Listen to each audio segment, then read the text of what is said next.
Now it's time for the Where Are They Now segment here on Game Day Sports Radio. We have John Pizzitola, class of 2013 of Spain Park. John, thanks for giving us the time today. Absolutely. Thanks for coming. Happy to have you.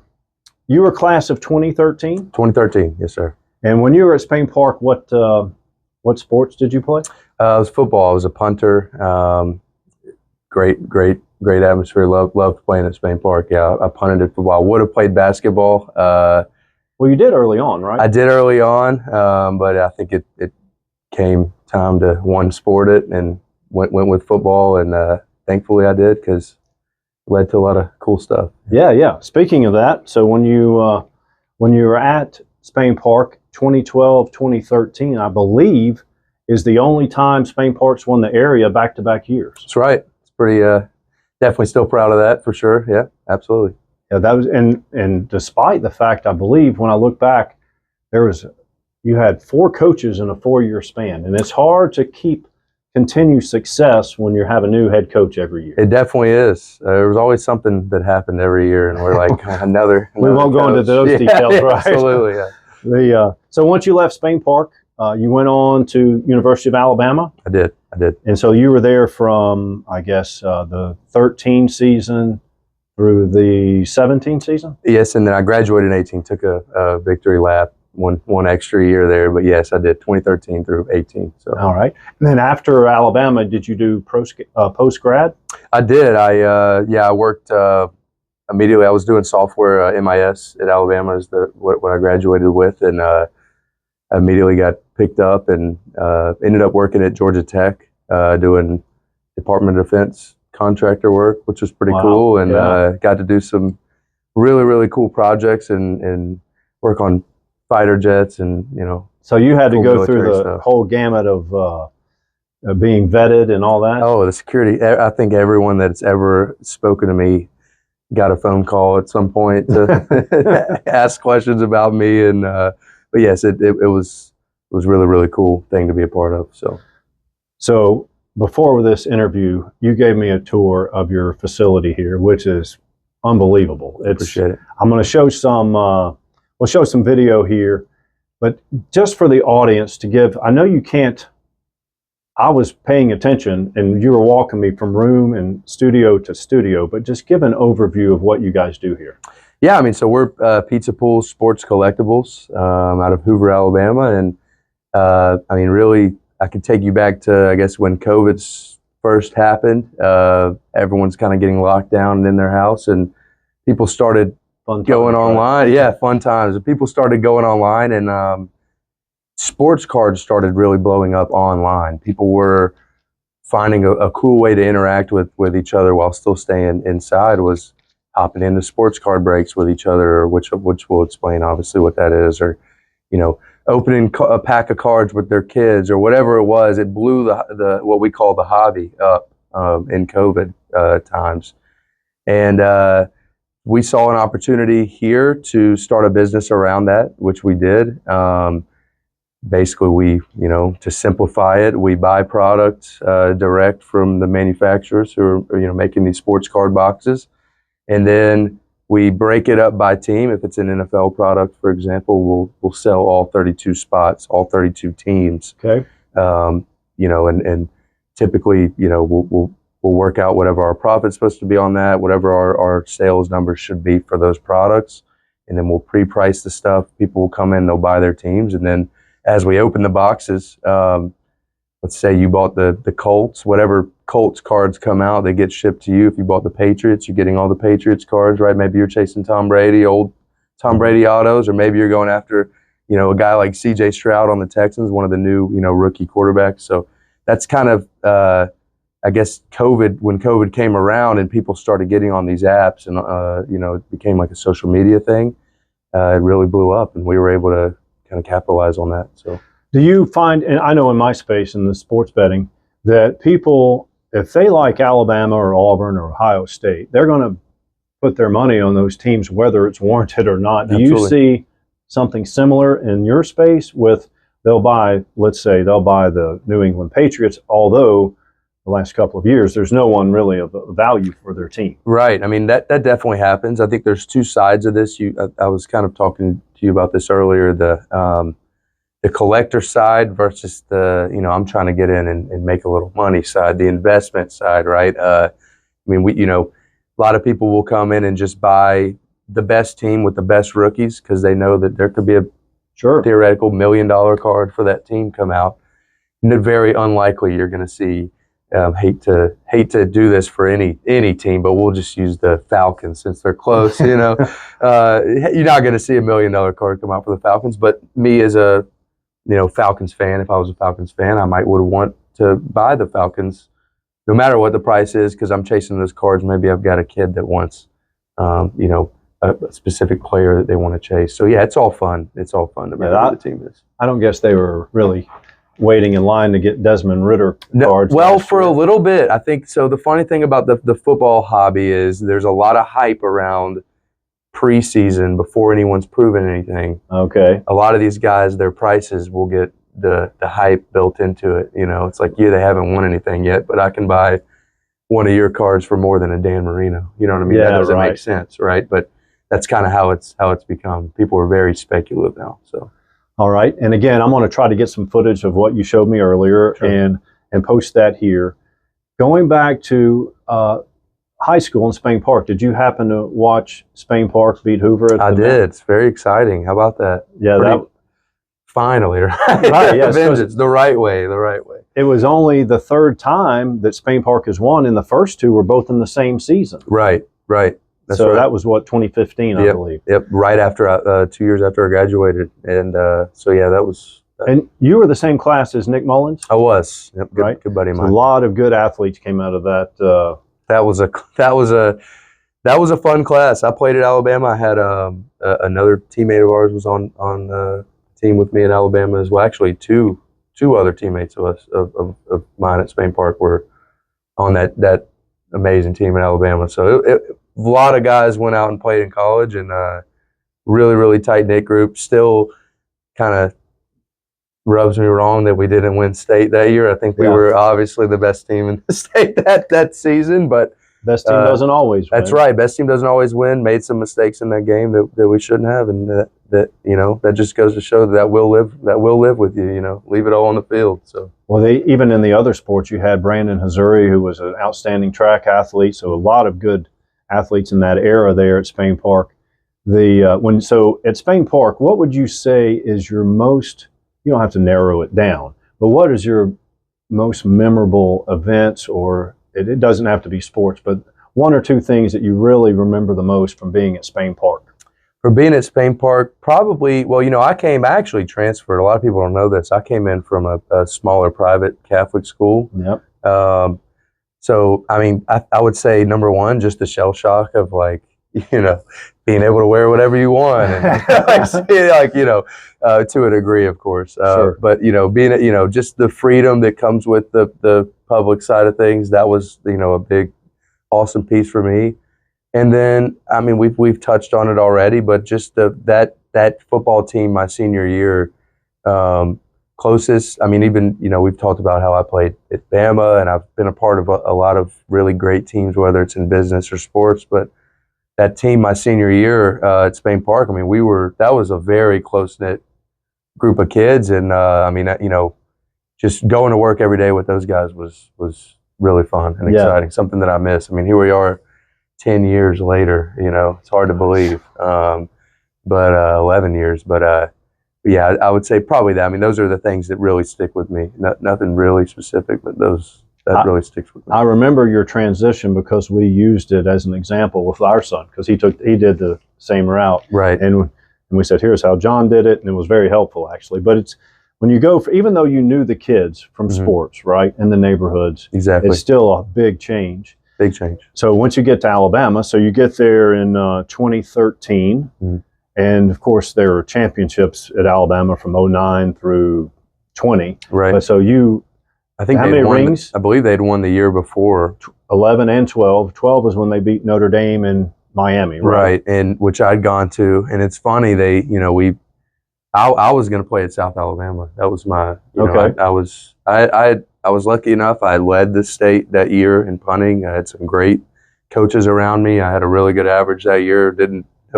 No real bad miss hits like the year before. I think the season before I started the season off with like an 8-yard shank or something, and like that, your average is done from Right. for the whole season, So that nothing like that happened the next season. So I had really good stats, and I was going to go play South Alabama. I think with was it Joey Jones was down there? Yeah, and then a guy got injured that was a backup punter at Alabama that I was training with.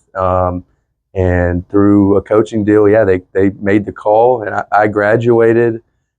I think I graduated on like a Friday, and they were like, "See you on Monday." Oh wow! Summer workouts. We'll see you on Monday, and I'm like, "Oh gosh," I had the whole summer to look forward to at first, right? But now they're taking this serious. But yeah, that's when I got to Alabama, I realized like this is next level. These guys are. This is. I was getting dressed every day. I'm relatively short. I'm 5'11", 6 foot, whatever, compared to these guys, and sure. Getting dressed next to a guy every day that's 6'7", 280. Just waiting for him to move so I can use the locker. But no, I think it was really a great experience. It was really cool to see how the guys on that team. Me growing up an Alabama fan. The year before, we were just talking about Miami championship. I was at that game, and I was watching Cody Mandel. I was there too, and we were outnumbered by Notre Dame fans. So good for one quarter, yeah, and then they left pretty early. But I'm watching Cody Mandel punt for Alabama, thinking like, this is amazing. Like I really hope one day I could be like this, and now I'm dressing next to him, nice. Like within like a year, and it was just a shell shock kind of at first, but really cool how they brought us in. Everyone is a part of the team there. No one's too good to talk to you or anything like that. So it was a really, really cool environment. Good culture there. Really good culture. Saban had it really, really booming there. So, well, that had to be a fantastic experience. So you were able to go to and attend the Sugar Bowl, I guess, in 13. And 14. Was the Sugar Bowl again against Ohio State? Right. And then 15, Phoenix. And then we got and basically I get an opportunity. So we get this guy, J.K. Scott. Everyone knows J.K. Scott. Best punter of all time. We call this an opportunity, right? We call this an opportunity. But it really was. I was very, very interested in software and software engineering. That university had created something called an MIS program, which back now is exploded. It's a huge school at Alabama. But when I was there, it was in its first couple of years. And there was only like 30 or so students in each class at first when I first got there. And you had to almost be accepted in. And there came the point where, JK started, and I've torn my hamstring up pretty bad. And it kind of, the decision came, do you want to keep sitting behind JK and doing all this, getting your sports marketing degree? Nothing against sports marketing degrees. I think those are great, or, whatever I was doing, whatever they had me doing right at that point. But I knew with the software brain that I had, I was already writing code. I knew I kind of needed it to make a jump there. And Coach Saban actually helped me. This is post-registration, post where you can change your major and all that. Pulled some strings for me, and I was able to get into the MIS program in 2015.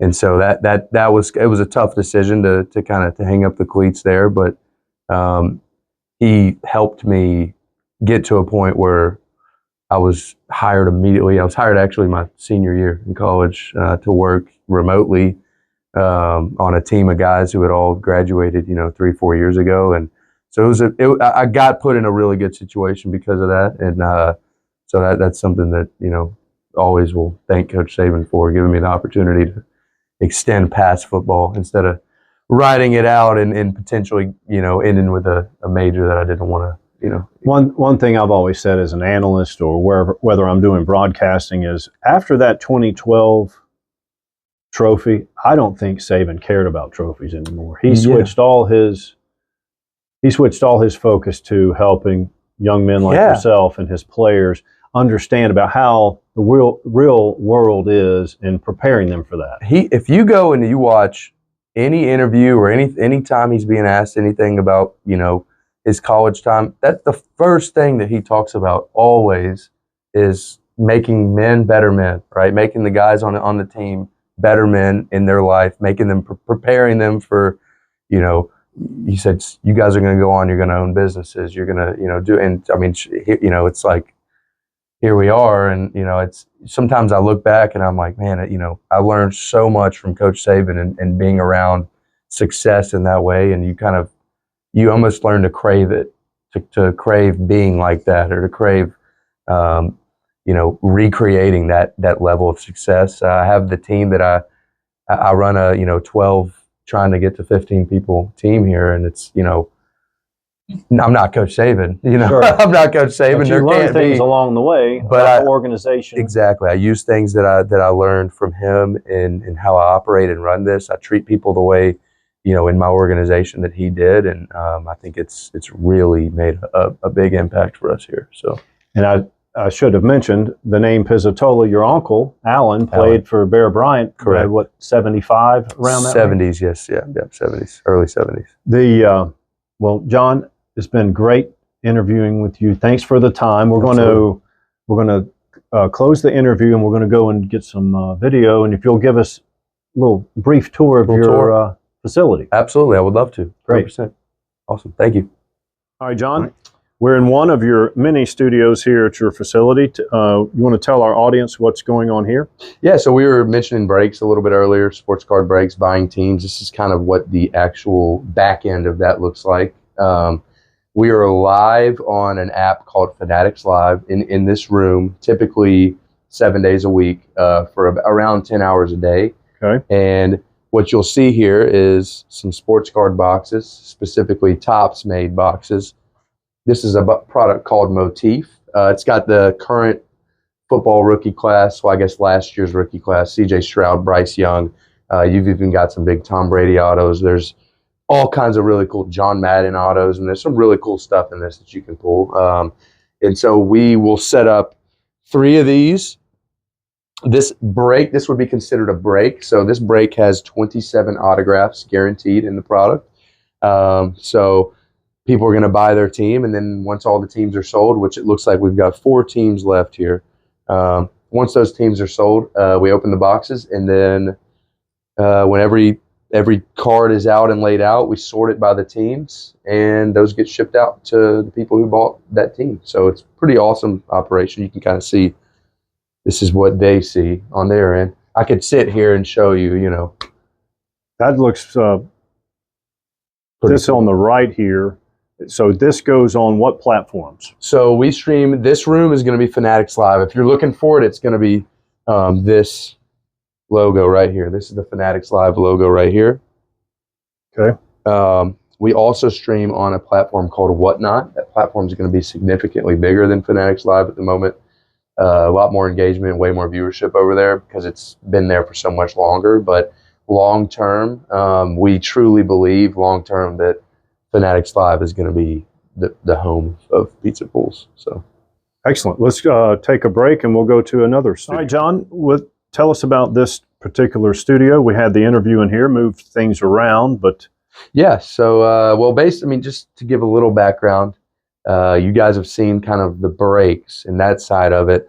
We at Pizza Pools have kind of created a new genre of sports card buying and selling. And that is game shows.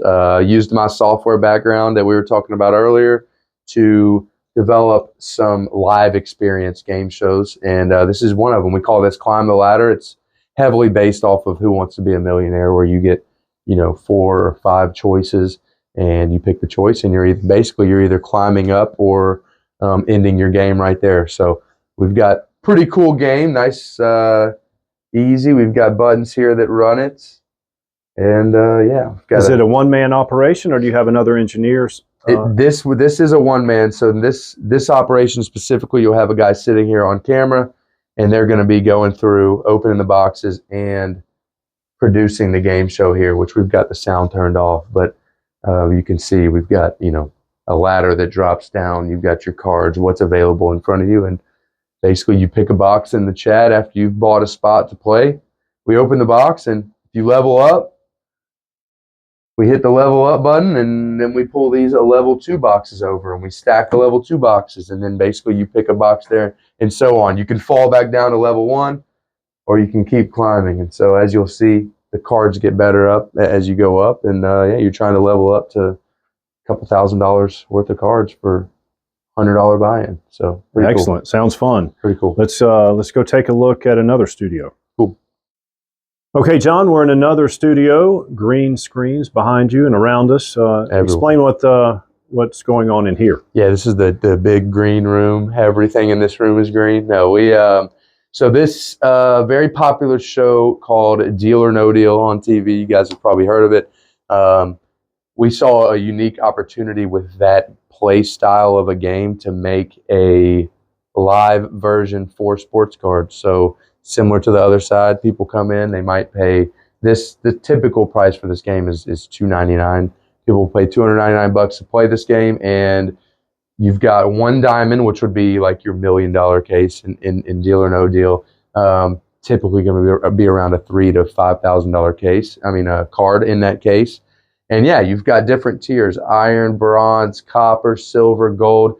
Each level is a better sports card. So you want to get a higher tier in your case. Otherwise, you'll end up with iron or bronze, which is what we would call the floor. That's similar to your $1 case in Deal or No Deal, right? Where in this case, for $2.99, you're probably looking at like a $50 card. But that's the game that we play there. I mean, it's very exciting. We have a diamond club for people who win our diamonds as well. They get custom jackets, and those are nice too, by the way. Really nice pullovers. Yeah, they're really, really nice. And so, but yeah, this is kind of it. You can kind of see us here on scene as well.